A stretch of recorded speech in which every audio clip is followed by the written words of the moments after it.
Obi wears only black shoe, and I have 2 pairs of it anytime, and I travel with it. The purpose of shoe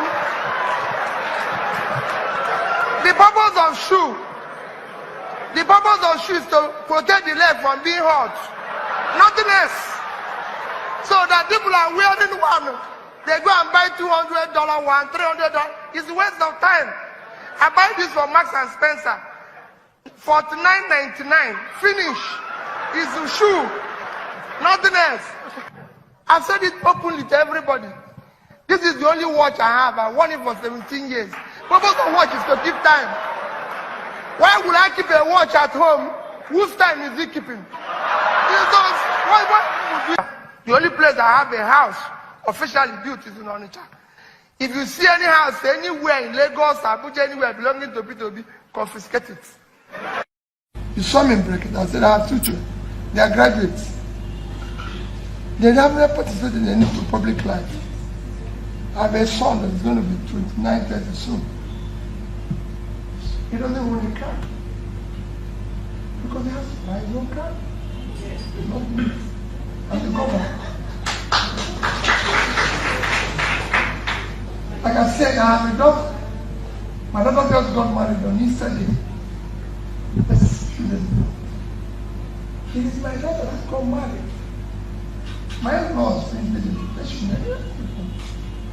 I said, invite your friends. My wife said, Peter, can't you invite few people who big men who call me, come on, they want to come and say nothing. It's my daughter getting married. My daughter. We're very good. We're very close. This morning now, she's the one who said me, then said, John, when you come back, I will talk virtually every day. She's a teacher in secondary school. On Monday, she's there teaching her kids literature. And she's proud and happy with it. And it's her life. She doesn't have to own a car.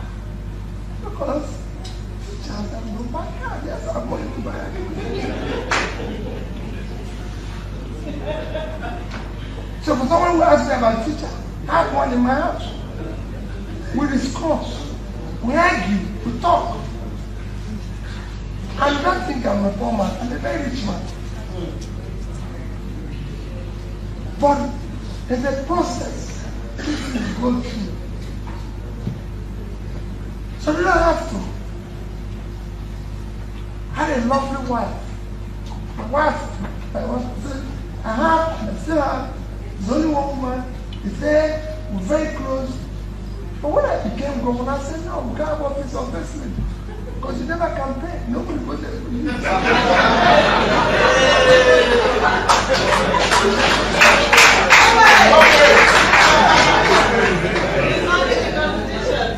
Because yes, brewery in Africa, Anambra State is the single highest shareholder in that facility.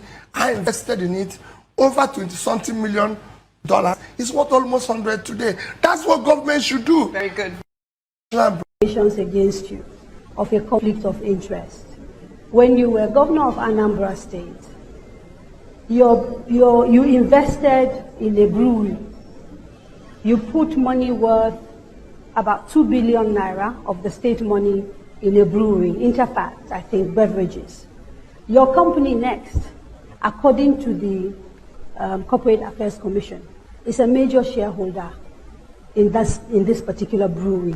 How can you justify that you took money belonging to Anambra State and the people of Anambra State and invested it in a business in which you are a major shareholder? Thank you very much. I brought international breweries into Nigeria. SBM Miller. I brought them into Nigeria.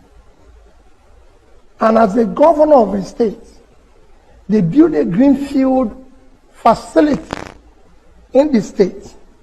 And they came to me and said, as our partner, we want you to own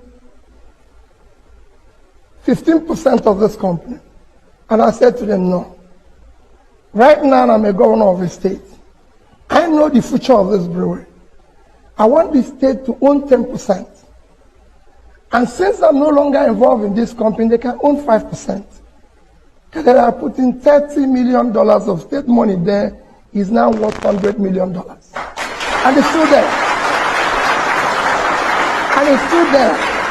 No other state in this country have such investment. How much have you personally made from that brewery? I have no investment there, not 1 naira. No, hang on. Next is a business that is associated with you. And according to the Corporate Affairs Commission, Next is a shareholder. Go to Corporate Affairs today. If you see Peter Obi as owner of 1 share, I didn't say 1 share. It doesn't exist. No. Next. Are you disassociating yourself from Thank you very much. Next is a family company started by my own parents. As a son, as their own child, I ran it at a time when I became governor. I had nothing to do with Next. Okay, so how much has your family made from the investment? Thank you very much. How much has your... No, see, this is a serious question. I'm sorry. I am sorry. I am sorry. Please, very good question. Nigerians are watching this, okay? Very good question. Okay? No. Let's ask this question. You took money belonging to Anambra state government and put it in a company in which your family has interest. That's what you're telling me? No, let me tell you. Look at what you're saying. I bought shares in banks. Let me tell you what I did. It wasn't only in that I invested. I invested $50 million of Anambra state money in power sector. I invested another 10 over several billions in banks, including banks where I have share. I was investing for the future of the state. It doesn't matter whether I have shares there or not. But so, if the shares is making profit, so if I have an opportunity of building a future for the state, shouldn't I have done that? Okay, so can we agree that in your view, as long as you are making money for the state, if some of that money finds its way into your pocket, it's not a problem? Never. No. Is that what you're saying? No, I'm trying to get clarity. No, let me tell you. Yeah, no, let me clarify it. Okay. I left office in this country. Living in Anambra State, with an investment and cash of 75 billion naira. It's never happened in this country. The day I left office, I had Infidelity Bank, $56 million, 12 billion naira for Anambra State. I had in Diamond Bank, $50 million, 12 billion naira for Anambra State. I had in Access Bank, $50 million, 12 billion naira for Anambra State. Show me in the history of this country where anybody has left 10% of that. Hello everyone, hello to you my subscribers and returning subscribers. So I decided to gather all of these clips together so that you all could know the real truth. So many people are going with the trend P2B lies, those actually who have a passionate hatred for people that are transparent, those who are blinded.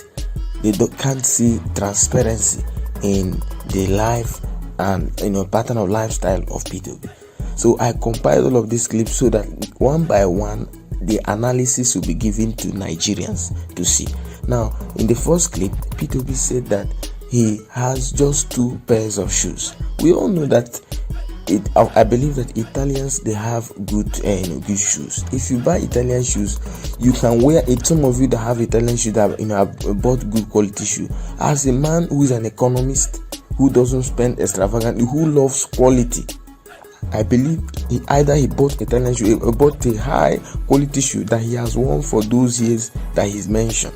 So why is it much of a problem that people who don't even know him, people who have not lived with him, people who have not got close to him, will come in the media, this P2B lied, he has so many shoes, Have you ever seen him, one-on-one? Have you met him? Have you ever, been to his house? Have you ever boarded the flight, the same flight with him? People and lies, the media will ruin the life of so many people. So first one, he said he wear 2 pairs of shoes, and that is true. That can happen. I have worn 2 pairs of shoes for years. Now check, if you are rich, you change shoes like you change clothes. That's fine. But here is a man that's telling you that he has worn 2 pairs of shoes for you, and I believe that. Another one is, he said that he has just one wristwatch, and he has worn it for 17 years. This one is also to Switzerland. They produced one of the best watches in the world, wristwatches. And if you buy watch from such place, a man who started making millions from his youth, he had been a successful businessman for years. So when we talk about quality, we talk about P2B. So he knows what quality is all about. And for him, a man who doesn't spend extravagantly, he said he hates extravagant spend. He spends for reasons, good reasons. So for him to say he has been wearing one particular watch for 17 years, I believe that. Except that the watch, they've lost worth and all of that. Go and ask people that buy quality watches, not Abame. Go and ask people that buy original watches, and those watches last for them. So for him to say he has won that, I believe that, and that is the truth. And again, he said he has only one house in Naija, and he put it up to Nigerians that if you go to Abuja, because almost every Nigerian politician has a house in Abuja. Almost Nigerian governor, past governor, present governor, they have houses in Abuja. He has told Nigerians that if you see anywhere that in any house that he owns, that that is in his name, you should go and confiscate it. Till today, all these people in the media dragging him, calling him out, he said, have you been able to find his own house in Abuja or Lagos or anywhere in Nigeria? And said yes. P2B said he has only his house is only in Naija. Here we have found his house. Now go and confiscate it. Why can't EFCC go and investigate that? And he said that he had only one house in. He didn't say in the world. As a businessman, P2B has a house in UK, and I believe that house is yielding. He must have places on rent and he's using it for business. If you check his statement very well, he said he has only one house in Naija, and that is talking about in Nigeria. And he told you if you go anywhere in Nigeria and see a house that is attributed to his name, you can confiscate it. Yet all these people that are blind, that are ignorant, will not go and do that. They're only interested in carrying up a fake thread, and they start dragging it. Nigeria needs change, and those who don't want to see this, I believe that God will keep them alive, and they continue to suffer the horrible poverty that this administration has brought us into. So P2B is a man of integrity, a man of competence. He has one house in Nigeria, and he has maintained just that. I think in the month of May, when P2B went to Brekete TV, so Brekete radio, he told them that he has 2 children. Of course, his son, who is in the UK, who is a movie producer, he said he doesn't own a car because, according to P2B, his son has to buy his own car. Everybody started dragging him. His son is in the UK, he owns a car, this and that. Many people who have, for me, that have traveled to some countries outside Nigeria, I know that you can actually hire a car. You can hire a car in rent, and you can even buy a car instrumentally. But people that are blind, who have not even crossed the shores who have not even gone to Ghana, they will see them come up to argue what they don't know.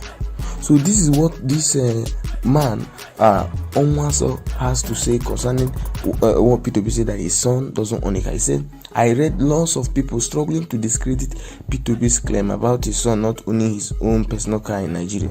These people are spreading pictures of Oseloka, that's the son of P2B, whom they say is an actor and a movie producer in the United Kingdom, with a 2017 model of car, which they said he bought since 2018. For a start, P2B did not say that his son is an invalid who can't work, who can't make money, or who can't buy or own a car. But he said that he is not ready to make his son feel entitled to become another consumer who sits down and enjoys the good life without working for it, without knowing what it takes to convert $1 to $1.01, then through from there. than grow from there. I know a lot of big men whose children don't work but live big. I know those of them who didn't as much as pass through any business mentoring class but are buried in billions as soon as they leave school. They own the classiest cars and live in big mansions built by their father or stolen by their father. They leave school and are immediately given a top position in their father's company or political organization. They make sure to tell those who worked to grow that business or politics that they are heirs and must be respected. They threw their weight around, disrespect those who were there before them, and live larger life. P2B did not say his son is broke. If P2B has 30 sons, I want every single one of them to maintain lifestyles of billionaires without lifting a pin. He can afford it. He can afford to pay his sons multiple millions of naira as monthly stipend, and their business would only be to fritter the money away, come back home and take money, then fritter it away again. In talking about his son not owning his own car in Nigeria, P2B was trying to drive home the message of prudence. I know children, of course, we all know children of former governors who aren't as wealthy as P2B, commanding fleet of cars in Nigeria and maintaining good cars in different countries of the world. Yet you can't say this is what they do for a living. P2B's son makes a legitimate living outside his family. By the way, P2B is a multi-billionaire. He has investments all over the world. P2B is saying, I don't like consumers, I want producers. People should produce wealth and not merely sit down to eat and eat more. He's saying, I have been able to calculate this culture in my children, inculcate this culture in my children, in my family. I can inculcate it in Nigerians. I believe him now more than I believed him yesterday, not because he said something different, but because those who aim to discredit him shed more light on this idea of his son. I didn't know, Oseloka is an actor or a movie producer. I know what it takes to be one. And one in Nigeria. Oseloka is doing his thing in the UK. Movie making is a multi-billion-dollar venture. Even as poor as we are in Nollywood, you can't think of shooting a movie here without having some millions of naira to spend. So owning a 60 million naira worth of car for a UK-based movie maker only speaks to the individual's prudence. For the son of a multi-billionaire who is into movie making, it wouldn't have been out of place for him to drive the latest car and even own a private jet. After all, he is in showbiz, and show business thrives showing off. So many people claim that P2B is a stingy father. No, he's trying to tell Nigerians that he doesn't want to stuff public funds into the amount of his kids. He made them. In fact, I learned that even P2B's daughter is a teacher somewhere in Lagos, if I'm not mistaken. So people will not understand prudence. They don't value prudence. They don't value integrity. So when will Nigerians learn? Now, yet there's another publication or post made by one guy with the name Lamentations of a Bishop. He said he made this quote and attributed it to the current governor of Anambra State, Professor Charles Soludo, which Soludo debunked. Here is what you need to know. The guy posted Mr. P2B's $20 million investment in Anambra worth $100 million today. Charles Soludo. I repeat, Mr. P2B's $20 million investment in Anambra worth $100 million today. Now, Charles Soludo replied the person, where did you read or hear me make such false statement? This fake news has been roundly debunked by my team. We can always carry on with campaigning for our preferred candidates without consciously misleading the reading public. This report is false and never emanated from me. Thank you. So after Professor Charles Soludo replied this guy, guess what? It was all over in the media, and the wrong tagging they gave it, is really unbelievable. Before it, what we started seeing in the media is Soludo denies P2B's $100 million investment in Anambra. This is a good example. This is how in fact the cable even tagged it that way. So Soludo denied that P2B made the investment. He denied that Soludo. This is what Soludo replied. He denied that Soludo said it has been helping Anambra. A Facebook account had made a post that Soludo said the investment had been helping Anambra. Now, when Soludo says, I did not say so, this report is false. Did Soludo say that, did Soludo say he is claiming the investment is false? No. He is saying that report that he said what it was said is helping Anambra is false. Today in Nigeria, the average Nigerian cannot tell the difference. You cannot tell the difference. So when media houses don't capture headlines properly, they misinform the people. Will Soludo maybe come out tomorrow to debunk the whole claim that there was no investment in Anambra State? Maybe, but he didn't say that. If Soludo should come tomorrow and confirm the investment was made, and that he was sure, and makes a U-turn on P2Bs because he can differentiate the issues, then that is it. But P2B has said it time without number, and he's a man that has his facts and figures offhand. He calls them out. So he made P2B invested in Anambra State, and that investment is because there is this cable publication revealed P2B's 12 million investment in international breweries, now worth $5.38 million.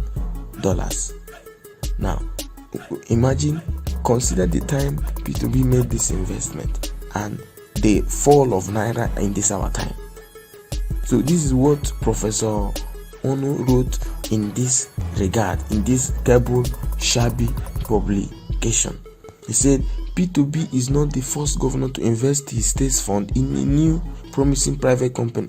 Akwa Ibom has done that. Lagos, Delta States invested in the newly licensed and then new entrants into the new telecoms industry, Econet. Governors sometimes see an opportunity in new venture and invest their state's funds in it to grow and yield dividends as part of a future rainy day investment. So such investments are not in and of themselves a problem. The case of P2B's investment in Sab Miller company is being sensationalized for obvious political reasons because his family's holding company, Nest International, also bought shares in the new breweries. The video I just played, you saw how P2B schooled Kadaria Ahmed, the woman journalist who doesn't have facts, who just came as if someone sponsored her to come and ask silly questions, and she just embarrassed herself in the name of interviewing P2B. So the case of P2B's investment in Sab Miller is sensationalized. The cable is guilty of reckless, like I've said, reckless and perhaps paid hack journalism by doing a shockingly fuzzy and misleading analysis of the state investment equation. The cable takes an investment that was made, imagine, in Naira 2011, at a time when dollar exchange was 155 Naira.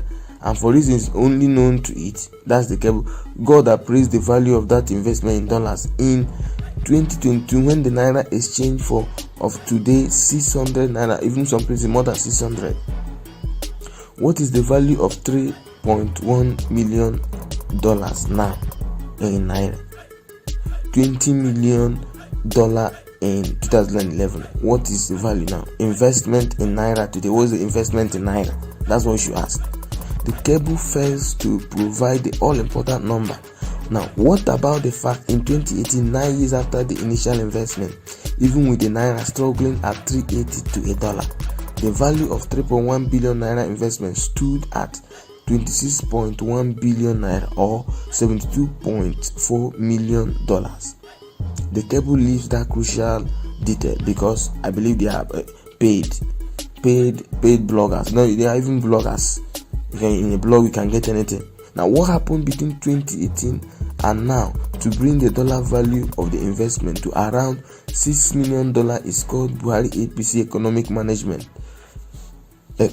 government of change from top to bottom, taking us from the top position to bottom position. That is what happened. A combination of the Naira's collapse and the collapse of the Nigeria stock market following double deep recessions and other economic calamities. It is the same thing that happened to Nigeria's Naira savings, which they realize when they are making purchases in hyperinflationary economy.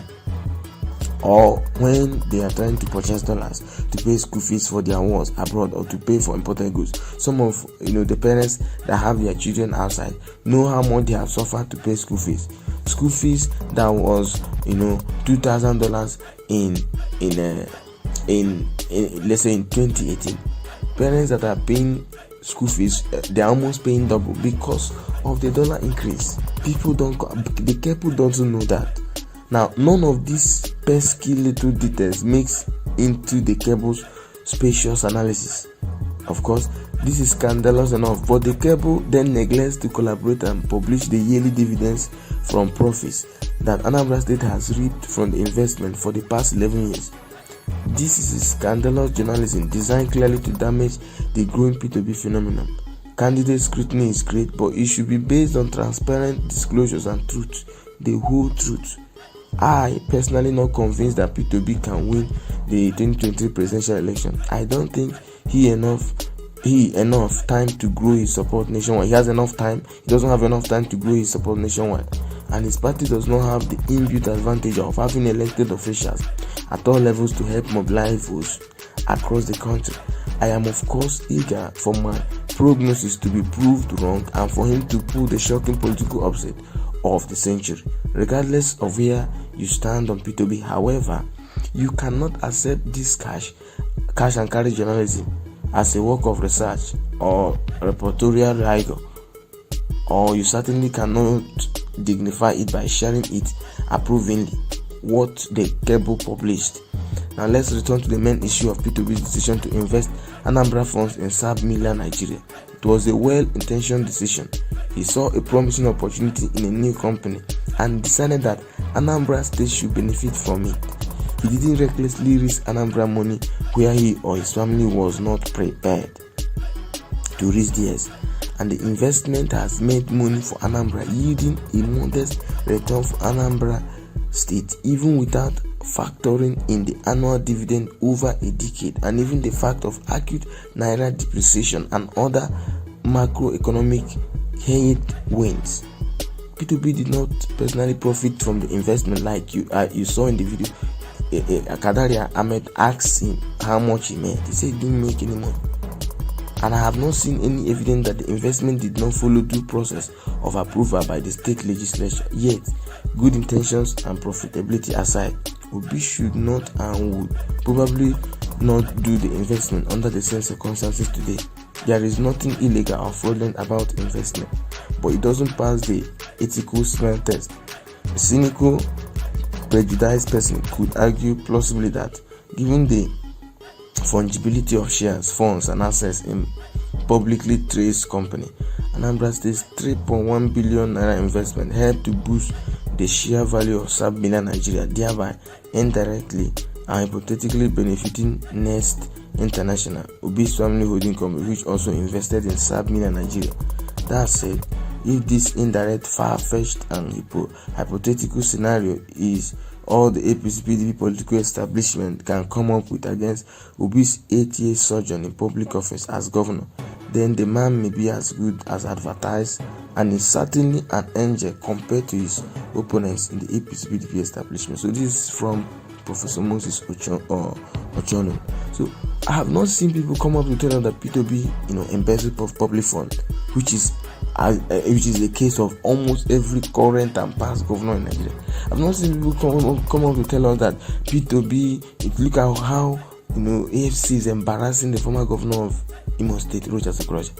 He embezzled public fund, he misappropriated public funds, and the last time, oh my God, they broke into his house in Abuja. EFCC went there, broke into his house and arrested him.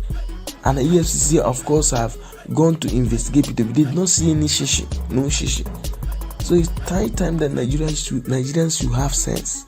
And the worst of it all is that it is the youth, the leaders of tomorrow, that are carrying this fake reportage, fake news and sharing them.